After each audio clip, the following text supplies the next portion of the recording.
Buenas tardes, amigos, amigas.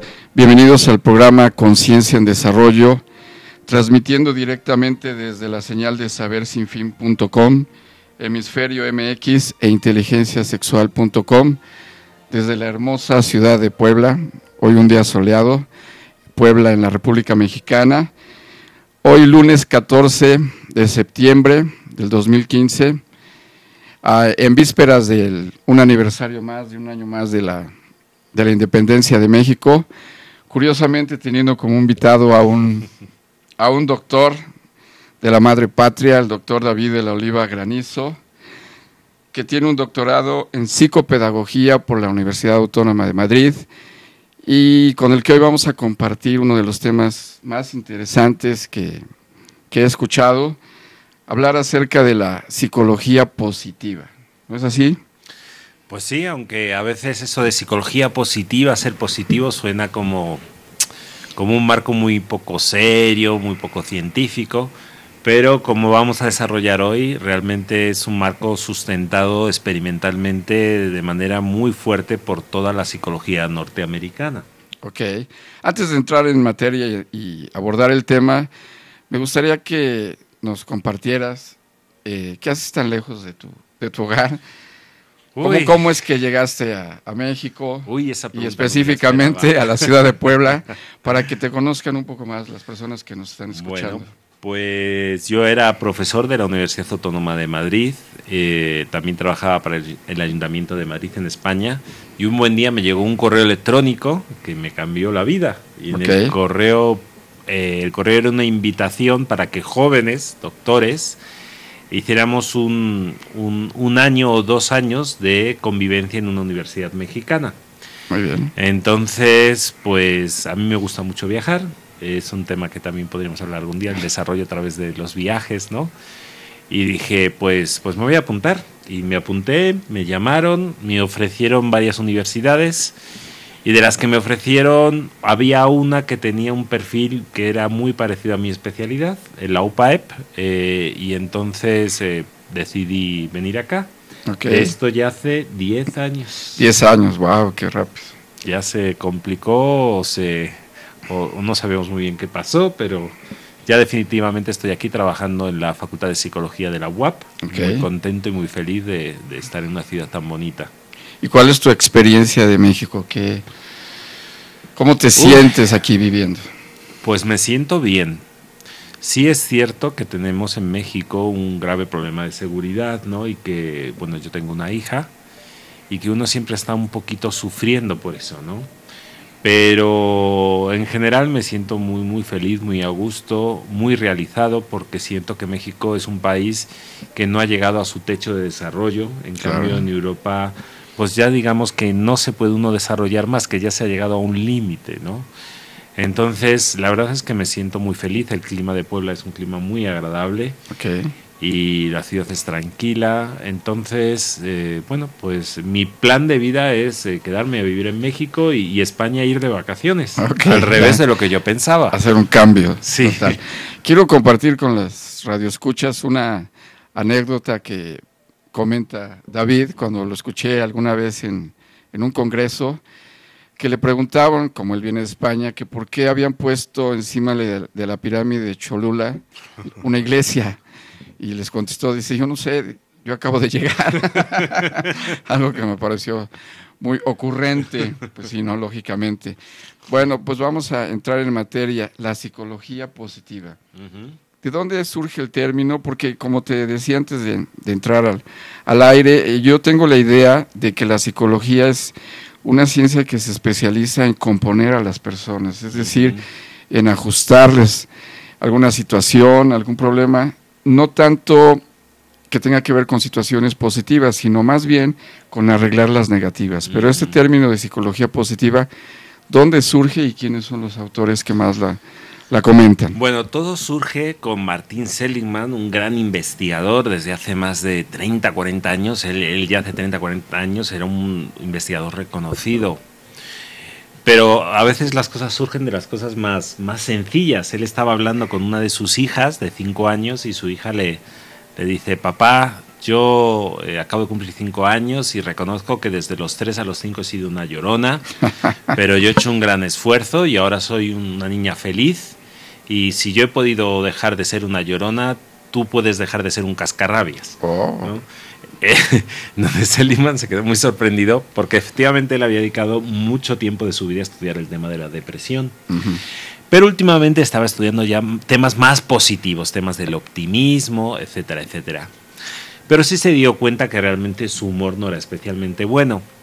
Y empezó a pensar que realmente toda su vida había sido estudiar a las personas con graves trastornos mentales. Digamos, a esa parte de la población que tiene problemas pues terribles, ¿no? Pero completamente terribles, ¿no? Y se dijo: lo que queda de vida me gustaría estudiar a las personas más felices del mundo, porque así yo también sería un poco más feliz. Y entonces se le ocurrió el término de psicología positiva frente a la otra psicología que siempre se ha apoyado en temas de problemas, en temas de dificultades. De trastornos. Aunque finalmente luego ha hablado de psicología del bienestar, de psicología de la felicidad, ¿no? Entonces se están manejando varios términos. Ok. Ahorita comentabas de que le gustaría estudiar a las personas más felices que hubiera. ¿Encontró muchas? Pues sí. De hecho, hay un engaño. El engaño del siglo XX es que todos somos infelices, ¿no? El engaño del siglo XX es que si no compramos, si no tenemos, pues somos infelices. Pero realmente, desde una teoría evolutiva, que es otro tema a debatir. Interesante. Es otro tema a debatir. Desde una teoría evolutiva, los seres humanos somos mamíferos y como cualquier otro mamífero nos movemos y estamos contentos y felices como está un perrito que le ves y está jugando.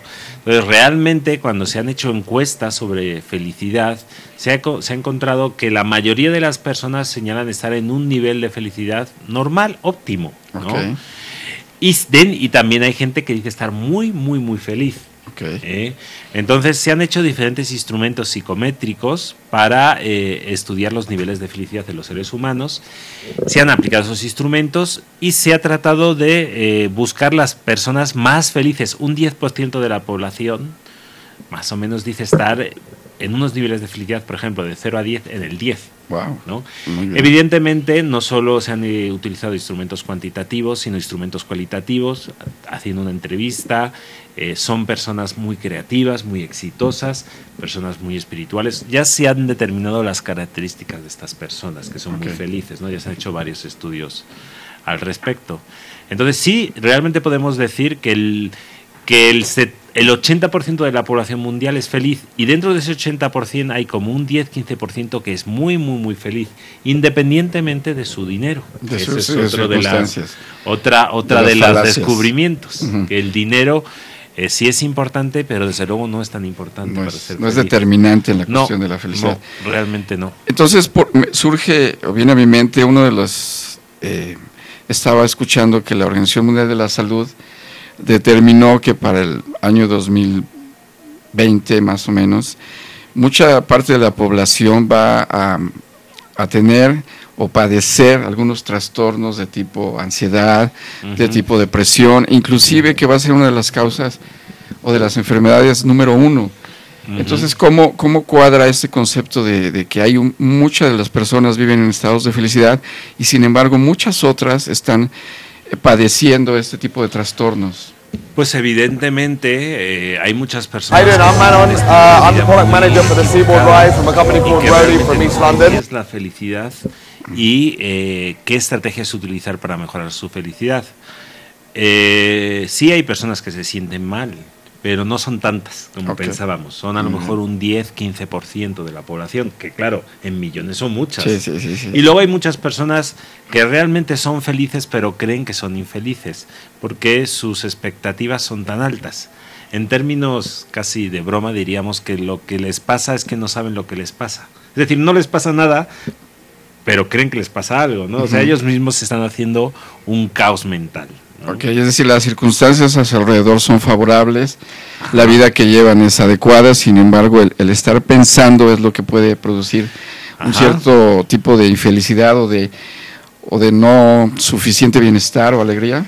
Sí, hay un libro maravilloso de Watzlawick que es El arte de amargarse la vida, ¿no? Entonces, él cuenta, irónicamente, cómo las personas que pueden estar perfectamente bien buscan mil y una manera de amargarse la vida, ¿no? Cuando realmente pocas personas se puede decir que están en una situación realmente terrible, ¿no? Bueno, pocas, un 10%, un 15% de la población son muchas, pero desde luego no es un 90%, que parece que todos tenemos que estar tristes y llorones, ¿no?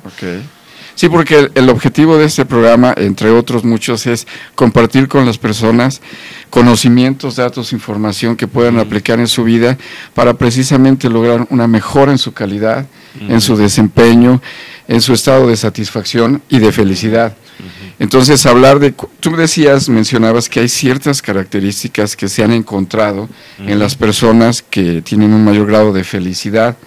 ¿Podrías compartirnos cuáles son estas características para poder enfocarnos en ellas? A ver si me acuerdo de todas, pero fíjate, más importante que las características es las estrategias para aumentar nuestra felicidad. Entonces yo creo que las dos cosas te voy a contar, tanto las estrategias como las características. Muy bien. Características son personas que disfrutan mucho de sus relaciones sociales. Muy bien. Son personas espirituales y religiosas, curiosamente. Eso es lo que ha salido en la investigación. Claro que no es lo mismo espiritual que religioso. Hay gente que no cree en Dios y es muy espiritual. Yo diría que son personas muy altruistas, que les gusta ayudar a los demás. Bien. Personas que son muy agradecidas. Personas que viven de manera muy positiva el aquí y el ahora, el presente, aunque claro, tampoco hay que olvidar que venimos de un pasado y que vamos hacia un futuro. ¿Qué más características? Personas que hacen ejercicio físico. Personas que saben saborear, que es una estrategia, la vida, ¿no? Esas serían las características más importantes que se han descubierto. Pero como digo, la idea más importante sería saber qué es la felicidad y los accesos a la felicidad, para que cada persona pueda ir trabajando esos accesos en su vida personal. ¿Y cómo podríamos definir la felicidad? ¿Como un alto estado de energía, de bienestar, de comodidad, de seguridad?